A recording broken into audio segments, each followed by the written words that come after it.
na bado zitatoka nyingi kama wataendelea TFF haki ya Mungu waendelee TFF kukaza. Yanga nani? Inasemekana Yanga ndo Simba. Inasemekana ile dabi kuna kigogo alipiga uzi moja tu. Sasa usifungulie. Sasa wampige hakuna. Wampigie simu huyo kigogo wamtaje. Mwamba mmoja ukutamka. Kama watakaa pale wenyewe TFF. Wamtaje. Hao wenyewe TFF. Si ndio waliopigiwa simu? Si ndio huyo kigogo kawapigia simu TFF? Simba wasiende sasa basi wamtaje. Nini kwanza? Basi wamtaje. Na kwa nini waendelee na malumbano mpaka waende wakataje viongozi wetu? Tuwaingize kwenye mambo yetu ya mpira. Kwa nini msiyamalize? Tusisikilize kupiga kelele ovyo mitaani. Ni mradi tu kutengeneza kiki.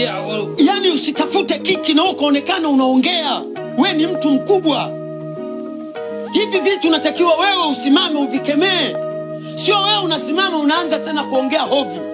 Kama unajiona una hasira, acha wala usisogee kwenye vyombo vya habari. Hata wakikupigia simu usipokee.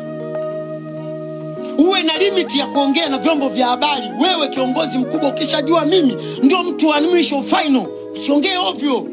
Tulia.